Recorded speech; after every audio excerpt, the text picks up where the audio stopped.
Hello, my name is Matt Whitman. This is the 10-Minute Bible Hour podcast, and we are at the end of John chapter 1 and our season that is dedicated to the Gospel of John. Some of you have been here for a long time, and you're like, I know the drill. We pick a book of the Bible, and then we just chip away at that book of the Bible, a little bit each day, as long as it takes. Doesn't matter. We're just working on it, and sometimes there are rabbit trails that we need to go and chase down. And there's not time for that at church, but we have time here because what else are we doing, right? Dishes, working out, doing stuff in the lawn, riding a bike, going for a walk, drinking coffee, just sitting there. I don't know what you do when you listen to this, but it's meant to kind of fit into the rhythm of your day to make the Bible a part of your daily rhythm. And those of you who've been around it for a long time, you know that sometimes it just takes us a little longer than other times to get through a given chapter. And I would say John 1 is one such chapter. We're pushing 90 episodes here, and we're still not done with John 1, but that's because there's so much going on. And everything in this chapter has got so many levels of meaning to it. John is almost surely the last of the 4 Gospels to be written. John is almost surely a very old man at the time that he's writing this gospel. John almost surely is well aware that pretty much all of his buddies who he went on these adventures with Jesus with when he was just a very young man, they all died for it, and they all died ugly for it. And just John is probably the only one left at the time that he writes this. And clearly he's looking at the way the early church is shaping up. He's looking at the impact that the gospel accounts written by Matthew, Mark, and Luke are having on the Roman world, on these new fledgling churches. And John, old man John, writing from probably somewhere near Ephesus, modern day Turkey, Asia Minor, he's like, all right, I want to put pen to paper here.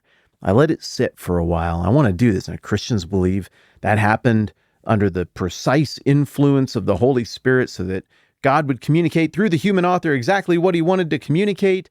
And so, all the way back to what I was saying at the beginning of this little conversation we're having right now, John 1's a lot. It's intense. There are 2 big movements in John 1, and it's taken us a long time to work through them because none of these turns of phrases are lazy.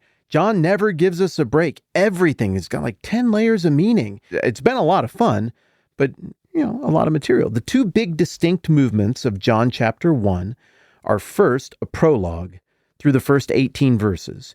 And here John uses monumental language to talk about Jesus, who he is, and that he is the maker of all things, that he's light and life, that there's life in him, and also that he's God. Not like made God, not like God created him and then elevated him to God. No. He's always been God. He is fully God. He is fully man, and he makes his dwelling among us. The Word became flesh. So it's just this huge, gigantic set of claims. I mean, reality redefining set of claims here at the beginning of John chapter 1 in the prologue, and that sets up the whole rest of the book. So we get done with movement number 1, the prologue, and then we flip from verse 18 to 19. And in verse 19, we go back to the very beginning. So we got this great big thing, think Lord of the Rings, the great big story at the beginning about there were this many rings crafted for these people and this many for these people. And then this thing happened.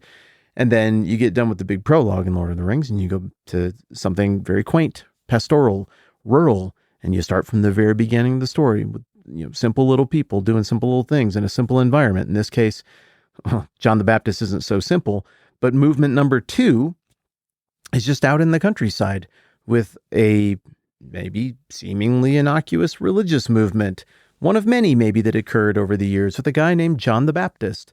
Then the rest of John chapter 1 accounts for basically a week of time where we meet John the Baptist. We learn who he's not, which is he's not the Messiah. He's not Elijah reincarnated. He's not the prophet. He's a voice of one calling out in the wilderness. He doesn't even actually give us his own name. He says rather that he's the fulfillment of a prophecy, one that's going to make straight the way for the Lord. And then we meet Jesus himself for the first time on screen. Here he is, and he's a face in the crowd. He's a guy walking around the scene of these baptisms, but when he is baptized, there's miraculous confirmation from God the Father and God the Holy Spirit that right there, that's the Son of God. That is God the Son, God in the flesh. And there's a lot of very loaded language in here. There's a lot that we've broken down thinking about that. But then Jesus starts to call his first disciples from among those who are at this baptism scene. And he is basically giving them the same invitation. It's come and see. And then they start giving other people the same invitation. This is the guy. Come and see. This is the Messiah, the Christ. And one really skeptical observer, a guy named Nathaniel, who we've been talking about for the last week, he gets kind of, dragged reluctantly over to Jesus, but then Jesus says something to him that stuns him that I guess only Jesus could know. We don't really get to know as readers what it is exactly, but it's something about a state that Nathaniel was in, sitting under a fig tree, and Nathaniel's like, oh, what? And he says, you are the Son of God. You're the King of Israel. And then we get this last line here that is so important and so loaded that it has prevented us from moving on to chapter 2 and may prevent us from getting to chapter 2 all week long this week, because Jesus uses one little phrase here at the end that is maybe more loaded than any of the other very loaded, very important little phrases that we've seen all throughout the first chapter of the Gospel of John. And that phrase is a phrase that he uses on himself, that Jesus uses on himself. He refers to himself in the final 3 words of John chapter 1 as the Son of Man. Well, now what does that mean? It sounds like some kind of cryptic little thing, right? To an outsider, like a riddle or the Sphinx's monkey paw kind of deal. But to the people who knew what it meant, both the people who didn't like Jesus very much and the people who really do like Jesus much, and to the people who have the luxury of 2,000 years of church history and a Bible in front of us and time to look at all of this, to those who know what it means, this is an incredibly powerful self-identification that Jesus gives us here at the very end of an incredibly powerful opening chapter of the Gospel of John. He calls himself the Son of Man. All right, we're all up to speed. Some of you are brand new here, and what do you know? Now you're caught up. All right, these are the closing verses of John chapter 1 that we've been talking about. And, well, I'll tell you in a minute what I see going on here and why I think it's such a big deal. Jesus said, you, Nathanael, believe because I told you I saw you under a fig tree. You shall see greater things than that. Jesus then added, I tell you, and that's you all, I tell all of you the truth, you shall see heaven open and the angels of God ascending and descending on the Son of Man. Now, there are 2 very powerful Old Testament images that are being invoked here by Jesus. One is the image of Jacob's ladder, which is from all the way back. I even marked it. We're going to go look at it tomorrow, probably. It's Genesis 28 is where we get that story. And then also by using this key phrase, Son of Man, Jesus is nodding to a very evocative, powerful, memorable, well-known, much debated, even culture-transcending, multicultural prophecy from Daniel chapter 7 that anybody back in the day who'd ever read the Bible would have definitely remembered. And those 2 images, it's not an accident that Jesus is bringing them up here, because those 2 images connect with what Jesus is promising his disciples.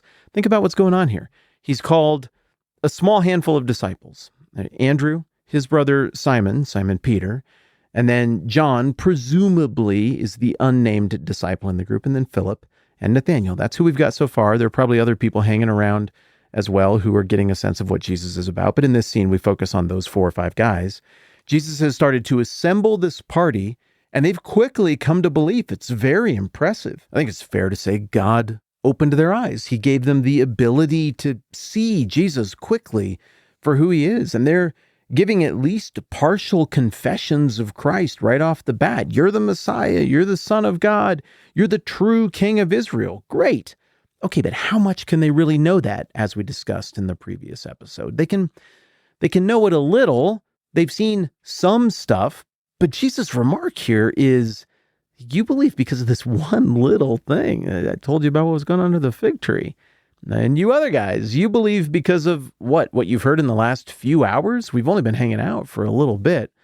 Oh, you guys are going to see a lot more than that. If you believe real hard, because of the fig tree thing and the little conversation we've had so far, yeah, it's going to be pretty shocking how much you're going to believe after what you're about to see. And as we've discussed, I think this is also a nod to you and me as the reader to say, just watch.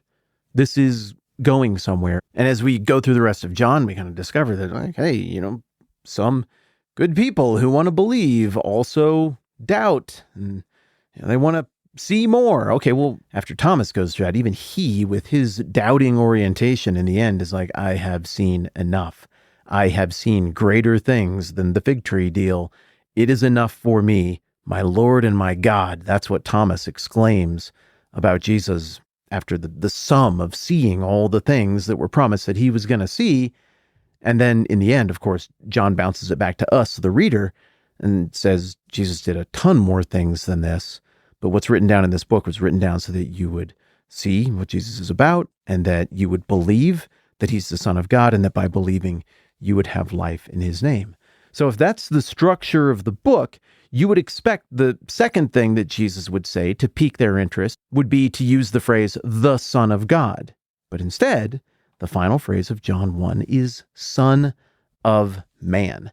And it is my assertion that that phrase, Son of Man, was meant to send their minds reeling. It was meant to send their minds scrambling back into everything they'd ever learned about the scriptures, the Old Testament. And it's meant to do the same for you and me as readers today, to send us scrambling. We're like, wait a minute, Son of Man, Son of Man. What does that mean? That's a wink phrase. That's a look knowingly at a person, say a thing, and have it mean a whole lot more than just those 3 words kind of phrase. And you and I have got to unpack that to get all of those implications before we have earned our way into chapter 2, which is coming up soon. And we will begin that lots and lots of Bible process of unpacking that tomorrow. Okay, cool. I'm Matt. This is the 10-Minute Bible Hour podcast. Let's do this again soon.